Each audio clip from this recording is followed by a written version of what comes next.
like to say good evening to all the educators watching out there, and welcome to Belong Be Become's first Facebook Live of 2023. I hope that you all had a great festive season and you're all really pumped and inspired to be back at work, back with your services and with your children and families. And I'm very excited to introduce a lovely colleague of mine tonight. I'll be interviewing Rachael Parker, who is an early childhood educator in Byron Bay, New South Wales. We work together at Periwinkle Preschool. We've had a really, really great year together. And Rachael is also a disability support worker, and she actually graduated university as an art therapist. So she's got a lot of talents behind her, and she's very multidimensional and extremely talented and kind and generous, and I absolutely love working with her. So I'd like to say a big thank you to you, Rachael, for your time this evening. And yeah, let's get stuck straight into it. Could you tell us a little bit about your first year as an early childhood educator? What was your experience like? The good, the bad, and the ugly? Oh, thank you so much, Alana, and for that introduction. That was so beautiful and really special to my heart. So thank you, and vice versa with you.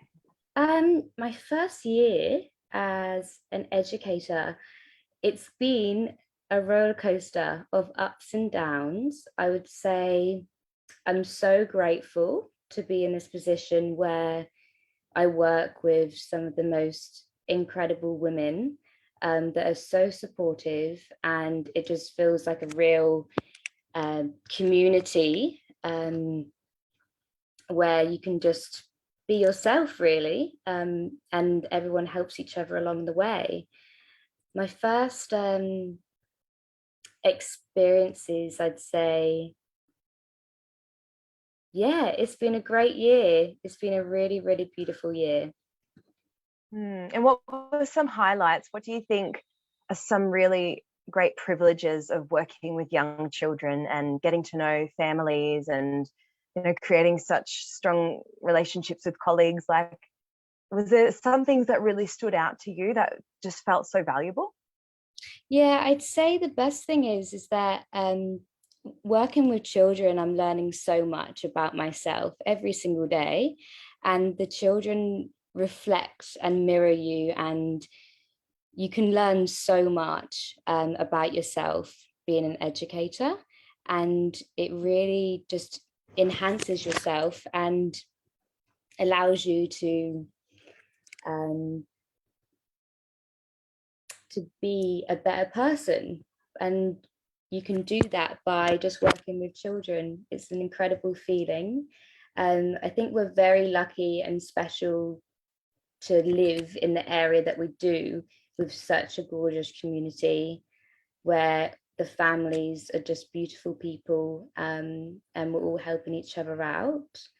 I'd say it's been a really incredible and meaningful experience as my first year, and I feel really privileged to be in the position that I am.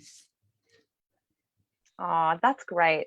So it sounds like you've had a really, really nice introduction to the early childhood realm, which is so nice to hear, because as both of us know, and I'm sure all the educators watching tonight, that it really can have its extremes and highs and lows. It can be incredibly rewarding and absolutely beautiful, but it can also be incredibly draining and exhausting, and you can feel quite a lot of pressure from time to time.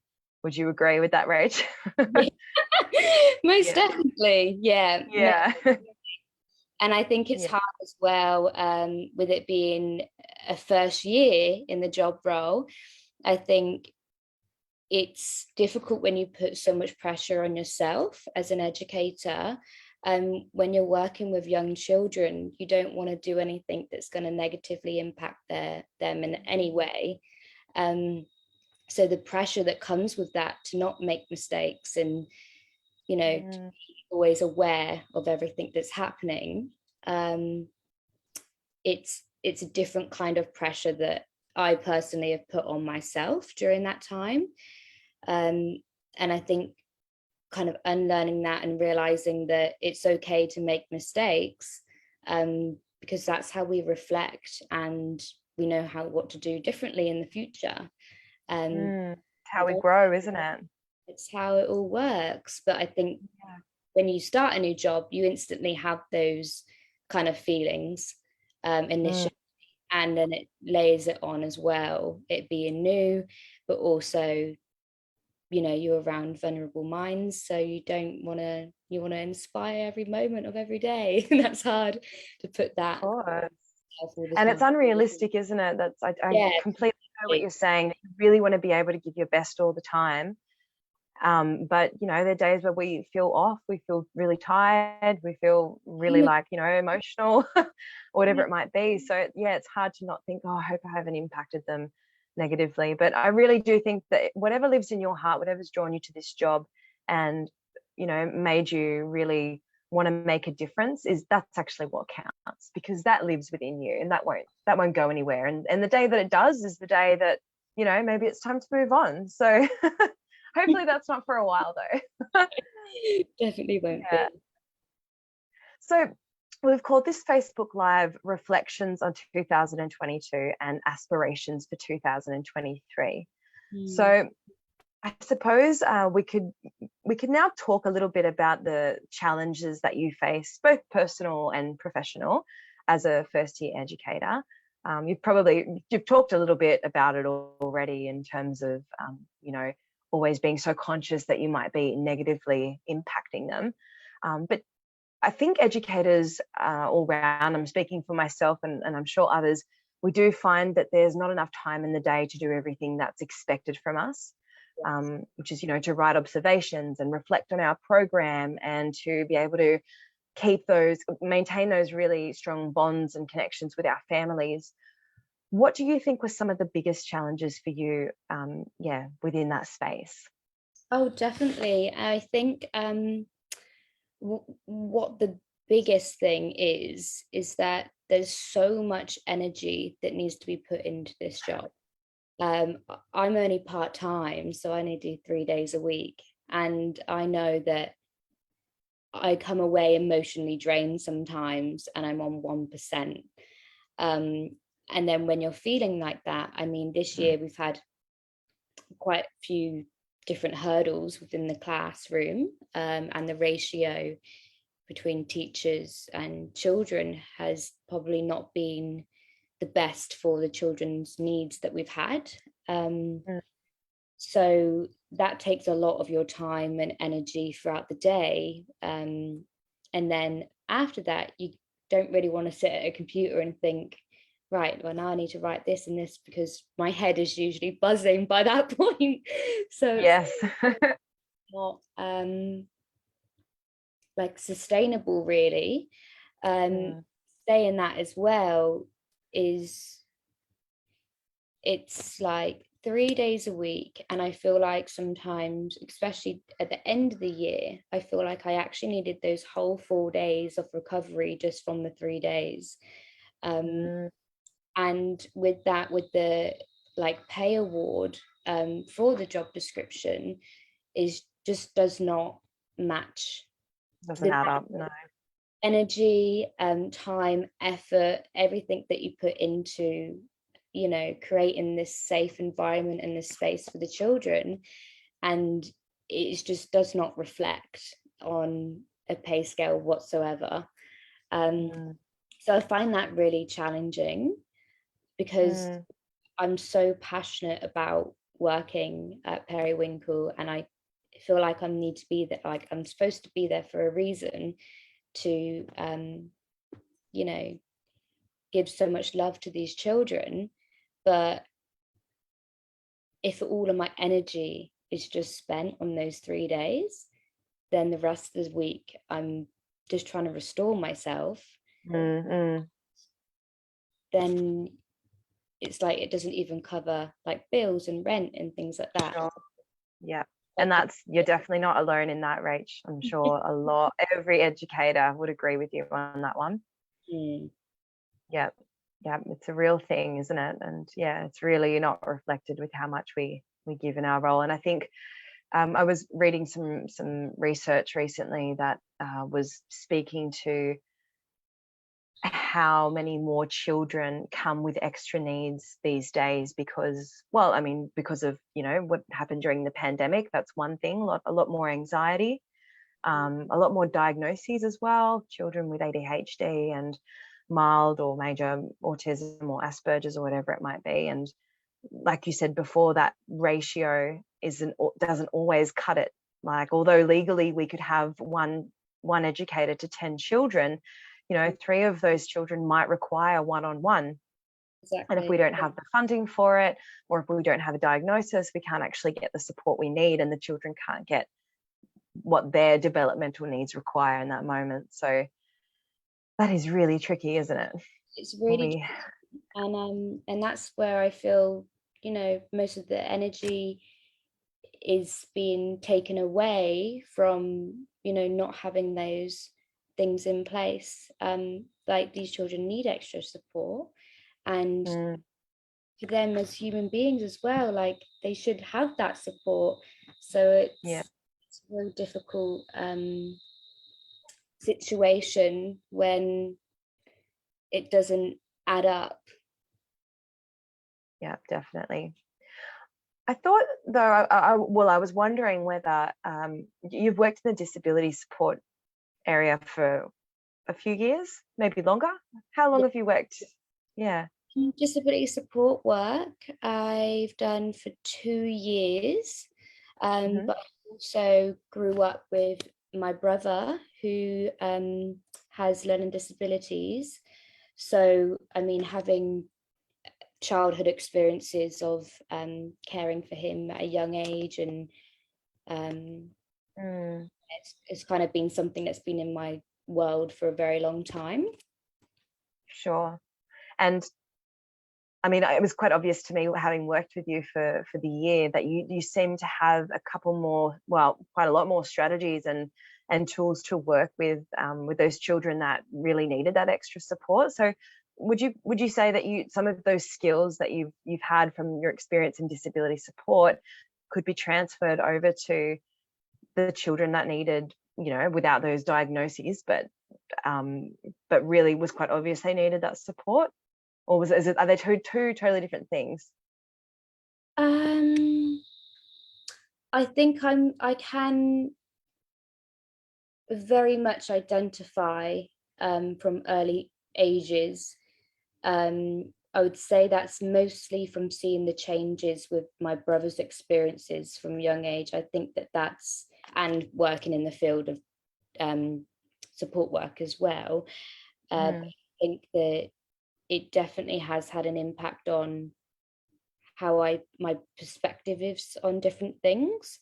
Um, mm, I can identify different traits and different things that are happening quite early on with the ages that are kind of not their not from their development, mm, things that are undepicted. And it's I'm always drawn to those children as well. I feel like mm, I can have like really deep connections with those children because um I can feel, yeah, it's like an energy as well. You can feel it. mm. Yeah, And you're it's so great with them. You have such patience for them and such compassion. And I think that's what makes you really special, is that you just have what they need. And that was such a huge support in our group last year. So yeah, it's something I think you should be really honored that you have. And not everyone can have that amount of patience and compassion, especially when we're holding, you know, 20 of those little children at once. So yeah, and that's the difficult thing about it, is that when you can see those that in early childhood care education, and we haven't had a diagnosis at that age, mm, the instinct would be just to support that child because of the work that I do as well. Um, sure. and just to kind of be there for that child, because you kind of think you think you can, you know, kind of help um, things before they're going to start happening. But Mm, that's not. the way that the educational system works, because you can't do that when you have to be stretched along so many other children. Sure. Yep. I totally agree with you. And it's a very real thing, isn't it? Mm. Well, there were, as we've kind of expressed, there were quite a lot of challenges. I mean, there are every year for every teacher in every group.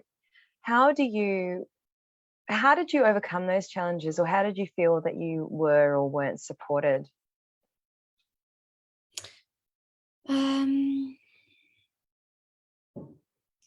I feel so grateful in the team that we have. Professionally, I feel like I could go to you, especially you and our director and other teachers, and ask anything about anything within the role. And I'd always been given guidance and support. So I feel really privileged to be in that position where I feel so comfortable to do that, and I've always been given the right support back. So I've never felt a moment that I haven't been unsupported within the work environment. I think that the way of overcome it is probably over talking about things and strategies, and Reflecting and writing it all down and making sense of everything and thinking about new ways to approach things, or and we had quite a lot of support from outside, didn't we? We had a few occupational therapists come in and observe, which I think was a huge support for all of us, especially me. Because you kind of think, in those times you kind of think that, oh no, you play in your head that it's not really, no, we can cope with this and it's not that bad, like, so draining. But then when someone clarifies it as well as an OT, that can see the struggle, like can see the challenges that we have in the classroom and the ratio and all those different dynamics, it's actually really nice to support. I felt like it was such a sense of relief to know that, oh, okay, we do need some extra support here. Yes, definitely. Rather than, like you said, always blaming yourself and always feeling like, you've got to be this perfect role model and uphold this image. So same experiences, wasn't it? Yeah. Well, I suppose now I'd like to ask you, what do you think were the biggest learning opportunities? This could be something maybe personally you felt that you'd grown in a certain way, or you'd learned something new, and having worked in Steiner education, I'm sure there were some things that might have been a little bit different to what you'd experienced in other services or other experiences working with children. So what are some learning opportunities that you had throughout last year? The biggest one would be to allow myself to be more firm, but with love. I'm really trying to lean into that this year, and taking that as a learning opportunity, because sometimes it can, like, especially it being, first year, knowing that, I always think, oh, I can't say that because that's being mean or horrible, or like boxing, things like that. And actually it's not, you're being more firm, in a loving way, like having that perspective on it.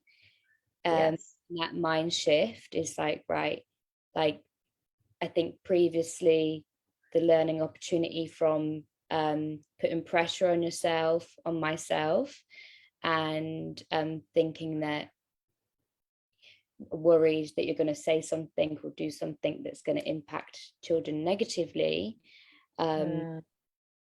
learning that that's not the case. It's kind of like you need to do that. Like, you need to be more firm, you need to have all of those things. Yes. And it's not a horrible, you're not being mean, you're doing it because you love them and it's going to be better, and you know it's good for them. Yeah.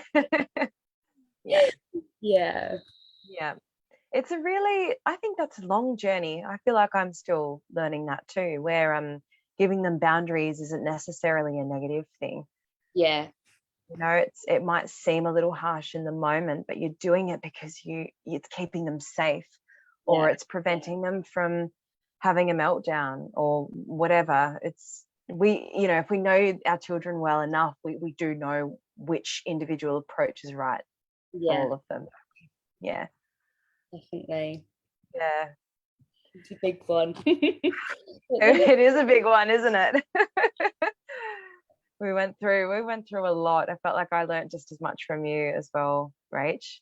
It was great having each other by our side to reflect and move forward, and had such a nice connection with each other. So that was, I was really grateful for that. I am really grateful for that. Yeah. So with those learning opportunities, what are some things that you're really proud of within yourself? Like, did you feel like, oh, I didn't know I could do that, and I'm really proud that I explored that part of me, because now I can sort of bring this is like an aspiration for 2020. Yes, definitely. I think thinking quick on the spot about making up a story about a dinosaur that lives in a cave, like to get the children from A to B, like creating like a story that's going to help them get to a different like stage within the school setting, or thinking a transition. Yeah. And they just like come to your head really fast, and you're like, yeah, yes, what I need to do. But learning more of those has been really good. Like, could you give us an example? I do remember there were a few times you had some really like creative stories in the moment. Can you remember anything that came to you so quick that was just sweet or funny? Or I love sharing those moments with other educators, because we've all got so many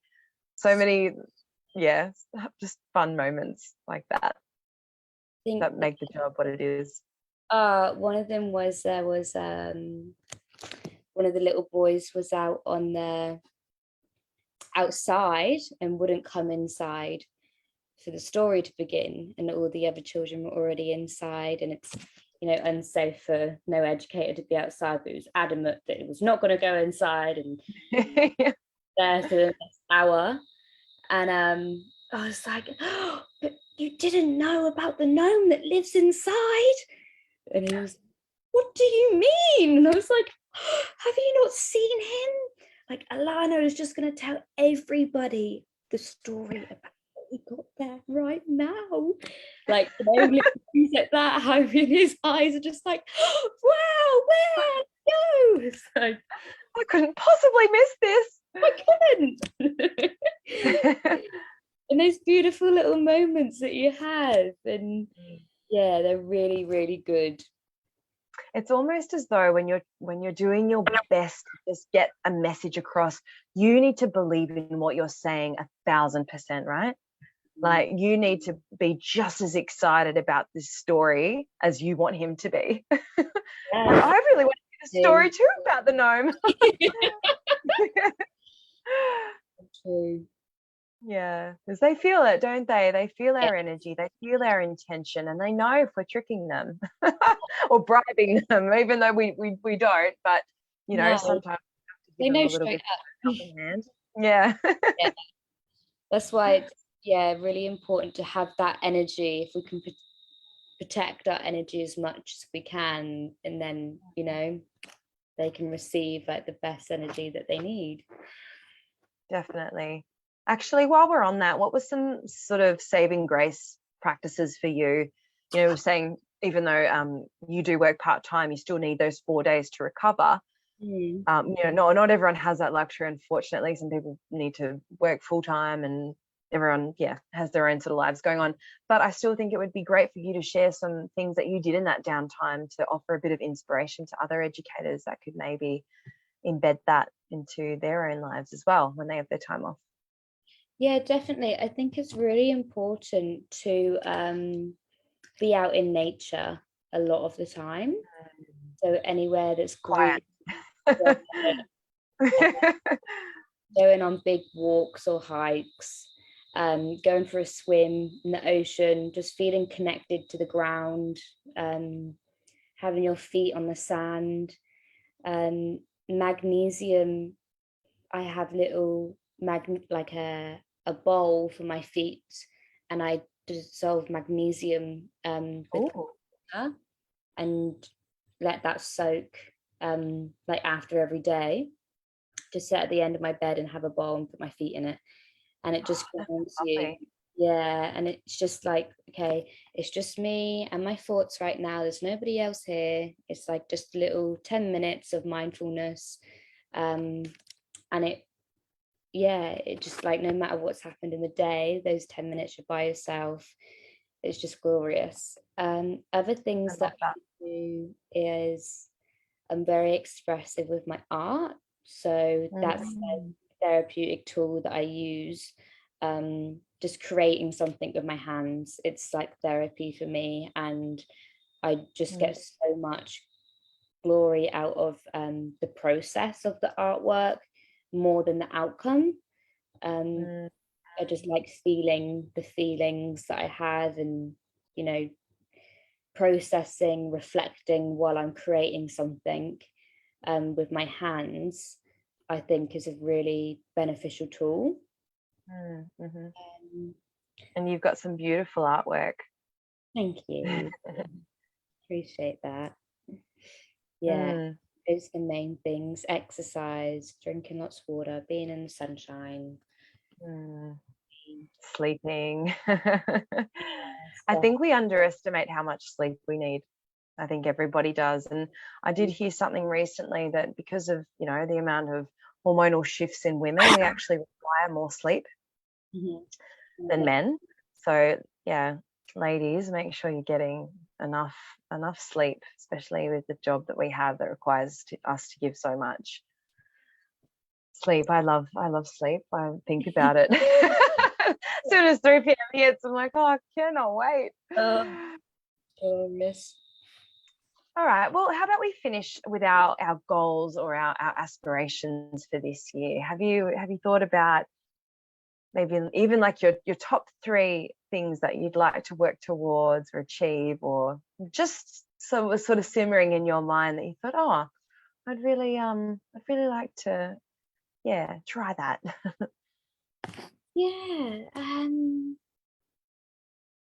I think protecting my energy is definitely one of the main goals this year, just to be able just to be able to know what's gonna affect me on those different levels. Love that. Something that I'm really excited about is the Steiner course that I'm starting in 2 weeks. So what is that, Rach? Can you tell us a bit about that? Yeah, so it's going to be every Wednesday evening as a webinar for an hour and a half, and it's all about Steiner education and all the practices and development in that area within teaching. So it's really exciting to be able to very exciting be, and they could learn more about it.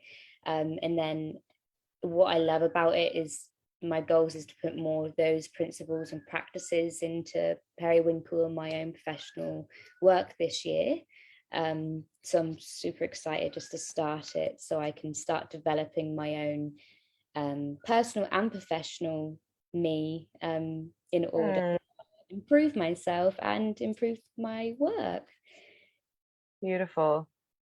I think, the course, is it the foundations course you're doing? Yes, yeah. Yeah, it's a great introduction. It's it's very inspiring. Yeah, that's gonna be a lot from it. Yeah. Oh, that's great. Yay. So much to reflect on, so much to be so grateful for. Even those challenging moments, that all the hurdles, they all teach us something in the end and take us to where we are now, and get us thinking about things differently. And I think my biggest focus this year is to really understand challenging behavior and how I can meet those needs, the extra needs that children are presenting these days, and how do I speak that language. I think that's going to be something we'll probably all have to focus on. So if any educators out there have any resources to support extra needs, that would be really helpful. I've got a weekly newsletter that comes out, which you can reply to. So if anyone's signed up to that and you've got any resources or anything at all that you'd like to share in this space, then please feel free to, because I do believe that there's so many educators across the country and across the world, but sometimes it can feel like a bit of a lonely job. It's really up to us to make our community what it is, and share all our tips, all our secrets, all the things that got us through, that prevented burnout, that made our relationships stronger in our service, that helped us get through, term 1, term 2, term 3, term 4. We're all in this together, and we're all experiencing the same thing. So and is there anything else you'd like to add, Rach? No, just one for us personally, really, as you were saying about the challenging behaviours as well, then, and the support. My sister is a behavioural therapist, so having some webinars through her for the team would be really beneficial as well. And can everyone find her? Like, does she have some like publicly accessible things? Yes, she does. I can put them on your page. Okay, I can just write a comment now if you. Yeah, that would be great. Yeah. Look at that. She's got a Facebook page, and it's called Achieve Behavior Consultancy, and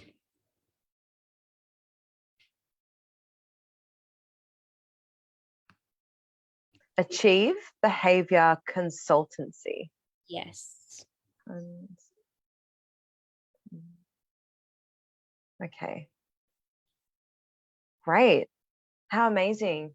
Your sister's done quite a lot of study and research, hasn't she? So she's got a lot to offer. She's got a lot to offer. She's a board certified behavior analysis. Oh, wow. Yeah. So she does incredible work. Yeah, it's just that one there. Yeah, Achieve Behavior Consultancy on Facebook. Yeah, she does incredible work with children, and yeah, her work's phenomenal. What she does, she puts a lot of time and effort and energy into everything that she does, and it's just beautiful. Good on her. The world needs her, and we're very, very lucky to have her. It's really selfless work, isn't it? All this stuff. Very noble. So not for the weak of heart, our role. Requires strength in body, mind, and spirit, doesn't it? Yeah. I'll just read you a few comments before we go, Rach. We've got the lovely Sergio, who said that we've got a beautiful interview, ladies. How nice of him to tune in tonight. Yes, thank you. And we've got Chloe Penny, who said inspiring conversation and so proud of you, Rach. Oh, that's beautiful. Thank you, Chloe. Yeah, lots of people tuning in, and hopefully, I'm certain that you offered quite a lot of insight and inspiration to a lot of educators out there. So thank you so much for your time and your insights and all your energy, Rach. I think you're just a beautiful person, and such a wise person for who you are and for your age, not for who you are, but I just, you've got a lot of experience, and you do everything with such heart and such good intention. So I feel very honored to know you and to work with you as well. That's so beautiful. Thank you so much, Alana. My pleasure. Thank you, Rach. All right, well, we'll say goodbye to everyone, and thank you again for coming on, and thanks to everyone that tuned in, and I'll see you again next month.